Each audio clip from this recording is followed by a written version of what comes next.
इस लेक्चर में आज हम ये सीखेंगे कि लेआउट में ऑटोफिट जो कि हमारे पास सेल साइज, अलाइनमेंट और डेटा है। ठीक है, तो आज हम इन तीनों के बारे में सीखेंगे। तो कैसे होता है ये?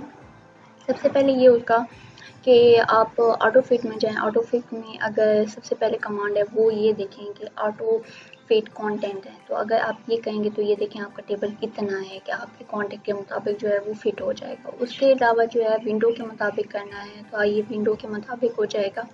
इसके अलावा जो अगर फिक्स कॉलम विड्थ होता है, यहाँ पे इक्वल कॉलम विड्थ है तो इस वजह से यहाँ पे कोई भी चेंज जो है वो नहीं आया है। इसके अलावा जो है सेल साइज में अगर आपने हाइट ज़्यादा करनी है तो हाइट जो है वो ज़्यादा हो सकती है। इसके अलावा जो है विड्थ अगर ज़्यादा करनी है तो वो विड्थ भी ज़्यादा हो सकती है। ठीक है, तो डिस्ट्रीब्यूटेड रो का ये मतलब होता है कि इक्वल यहाँ पे must select a multiple. For example ये दो रोज हैं और डिस्ट्रीब्यूटेड आप करते हैं। फॉर एग्जांपल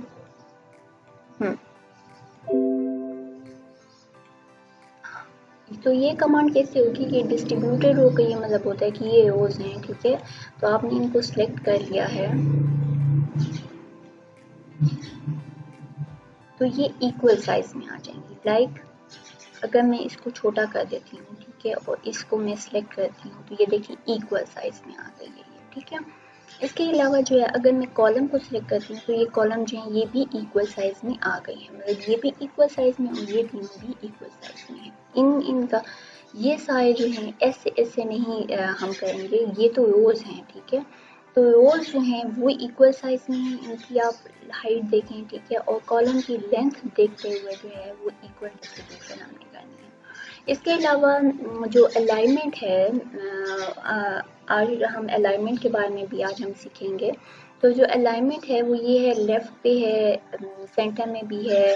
मतलब फॉर एग्जांपल अगर यहाँ पे मैं सेल लिखती हूँ, यहाँ पे रो, यहाँ पे कॉलम, ठीक है, तो ये तीन चीजें लिखती हूँ। और अब आप इसको देखें कि ये लेफ्ट पे, centre, right, mid left, mid mid, mid right, lower left, lower mid and lower right. ठीक है, इस तरह से डायरेक्शन भी जो है वो चेंज हो सकती है। ठीक है, तो वो आपको बता देगा। सेल मार्जिन जो है वो ये है कि किस तरह आपने सेल करनी है कि ये जो है ये टेक्स्ट जो है यहाँ पे ही लिखा हुआ आए। तो यहाँ से हम जज कर सकते हैं कि ये चारों साइड पे जो है इनकी लेंथ, विड्थ, बॉटम या टॉप, लेफ्ट, राइट एक ही साइज होनी चाहिए कि वो साइज जो है वो एडजस्ट हो जाए। ठीक है, उसके अलावा जो है डेटा।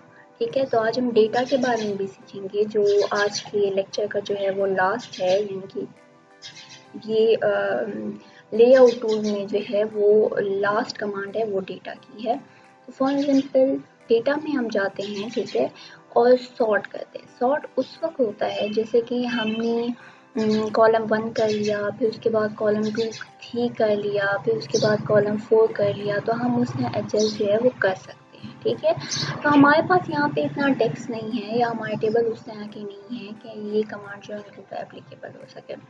उसके बाद ये है कि अगर आपका जो टेबल है वो बहुत ज़्यादा आ रहा है, मतलब 10 to 15 पेजेस पे है, ठीक है, तो जो हेडर रो होगी वो हमारे पास पहले पेज पे होगी, सेकंड पेज पे नहीं होगी। लेकिन इससे क्या होगा कि इससे सेकंड पेज पे, थर्ड पेज पे, फोर्थ पेज पे जो है वो आती जाएगी। अब ये है convert to text. For example इसको मैंने सेलेक्ट कर लिया और टेक्स्ट में चेंज कर दिया, तो ये देखें ये सारा टेक्स्ट में चेंज हो गया है। तो चेंज होने से पहले वो हमसे पूछता है कि पैराग्राफ मार्क, कॉलम, अदर्स में भी हम जा सकते हैं, पैराग्राफ मार्क्स में भी हम जा सकते हैं। ये देखें ये पैराग्राफ साइज में जो है वो चला गया है। इसके अलावा जो है फार्मूलाज जो हैं, हम कोई भी फार्मूला जो है वो अप्लाई कर सकते हैं, मगर ये नंबर नहीं है, ये टेक्स्ट है, so we can not apply formulas on it, but we have a percentage and many operations here to apply on our data. Okay, you can see many of formulas here. Okay, so इसके अंदर जो है table layout में बहुत सारी command जो हैं वो हमने सीखी हैं, और उम्मीद है कि आप लोगों को समझ आई होगी। तो आज के लिए इतना काफ़ी है। Thank you.